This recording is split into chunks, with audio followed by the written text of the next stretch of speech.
ਚੱਲ ਬਸ ਕਰ ਹੁਣ ਵਾਹ ਜੀ ਇਹ ਤੇ ਕੰਮ ਸਟਾਰਟ ਹੋਇਆ ਓ ਵੇਲਾ ਆ ਗਿਆ ਜਾ ਕਿਸਾਨਾ ਦੇ ਸਿਸਟਮ ਤੇ ਹੜਕ ਚ ਫਾਨਾ ਵੇਲਾ ਆ ਗਿਆ ਜਾ ਕਿਸਾਨਾ ਦੇ ਸਿਸਟਮ ਤੇ ਹੜਕ ਚ ਫਾਨਾ ਖੇਤ ਤੇਰੇ ਖੂਨ ਨੂੰ ਫਿਰਦੇ ਉਹ ਜਿਹੜੇ ਪੱਧਰ ਕੀਤੇ ਐਂਟਰ ਨਾਲ ਖਿੱਚ ਲੈ ਜੱਟਾ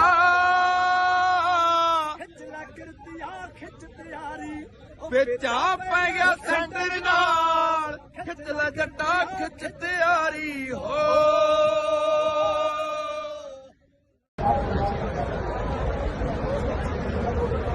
ਭਾਈ ਜੀ ਹਲੇ ਗੱਡੀਆਂ 5-4 ਕਿਲੋਮੀਟਰ ਨਹੀਂ ਹੈਗੀਆਂ ਹਲੇ ਤਾਂ 40 ਕਿਲੋਮੀਟਰ ਨੇ ਉਹ ਜਿਹੜੇ ਗਾਹਾਂ ਲੈਣਗੇ ਜਿਹੜੀ ਗਾਹਾਂ ਨਹੀਂ ਮਿਲਦੀ ਕੋਈ ਨਹੀਂ ਟਿਕਟ ਆਉਂਦੇ ਅੱਜ ਤੱਕ ਤਾਂ ਨਹੀਂ ਬਣਾਈਏ ਅੱਛਾ ਚਲੋ ਕੋਈ ਨਹੀਂ ਅੱਛਾ ਸੋਹਣੀ ਹੌਲੀ ਹੌਲੀ ਕੋਈ ਗੱਲ ਨਹੀਂ ਸਤਿ ਸ਼੍ਰੀ ਅਕਾਲ ਪੰਜਾਬੀਓ 80 ਕਿਲੋਮੀਟਰ ਦਾ ਕਾਫਲਾ ਆ ਪਿੱਛੇ ਦਿਖਾਤਾ ਬਾਈ ਨੇ ਵਰਿੰਦਰ ਬਾਈ ਨੇ ਤੇ ਆਪਦੇ ਹੱਕ ਲੈਣ ਲਈ ਪੰਜਾਬੀ ਦਿੱਲੀ ਪਹੁੰਚ ਚੁੱਕੇ ਨੇ ਤੇ ਪਹਿਲੀ ਵਾਰੀ ਇਤਿਹਾਸ ਦੇ ਵਿੱਚ ਇਸ ਤਦਾਦ ਦੇ ਵਿੱਚ ਪੰਜਾਬੀ ਨੇ ਜਿਹੜਾ ਏਕਾ ਪੰਜਾਬ ਦਾ ਇੰਨਾ ਏਕਾ ਕਰ ਲੋ ਭਾਵੇਂ ਭਾਸ਼ਾ ਲਈ ਲੜ ਲਿਓ ਭਾਵੇਂ ਪਾਣੀ ਲਈ ਲੜ ਲਿਓ ਭਾਵੇਂ ਸਾਡੇ ਗੁਰੂ ਸਾਹਿਬ ਦੀ ਬੇਅਦਬੀ ਲਈ ਲੜ ਲਿਓ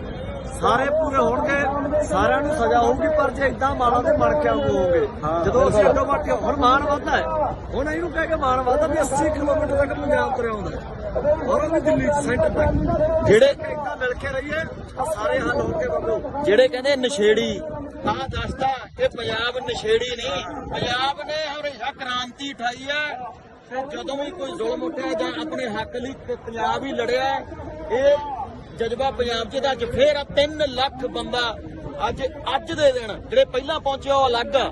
ਬਹਾਦਰਗੜ੍ਹ ਤੋਂ ਜੀਂਦ ਤੱਕ 80 ਕਿਲੋਮੀਟਰ ਤੋਂ ਉੱਤੇ ਦਾ ਅੱਜ ਕਾਫਲਾ ਹੈ ਕਾਫਲਾ ਬਾਈ ਮੜਾ ਜਿਹਾ ਗਾਣਾ ਲਾਇਆ ਓ ਵੇਲਾ ਆ ਗਿਆ ਜਾ ਕਿਸਾਨਾ ਦੇ ਸਿਸਟਮ ਤੇ ਹੜਕ ਚ ਫਾਨਾ ਵੇਲਾ ਆ ਗਿਆ ਜਾ ਕਿਸਾਨਾ ਦੇ ਸਿਸਟਮ ਤੇ ਹੜਕ ਚ ਫਾਨਾ ਖੇਤ ਤੇਰੇ ਖੂਨ ਨੂੰ ਫਿਰਦੇ ਉਹ ਜਿਹੜੇ ਪੱਧਰ ਕੀਤੇ ਐਂਟਰ ਨਾਲ ਖਿੱਚ ਲੈ ਜੱਟਾ ਖਿੱਚ ਲੈ ਕਿਰਤੀਆ ਖਿੱਚ ਤਿਆਰੀ ਵਿੱਚ ਆ ਪੈ ਗਿਆ ਸੈਂਟਰ ਨਾਲ ਖਿੱਚ ਲੈ ਜੱਟਾ ਖਿੱਚ ਤਿਆਰੀ ਹੋ ਜਾਂ ਲੱਗੇ ਰਹੇ ਥੋੜਾ ਜਿਹਾ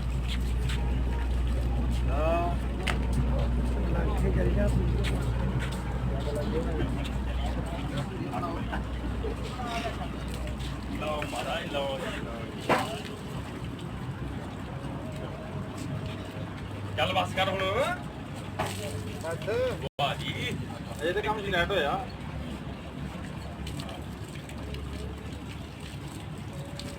ਬਸ ਕਰੋ ਬਾਪੂ ਨੂੰ ਬਾਹਰ ਲਾਈਵ ਨਾ ਕਰਦੇ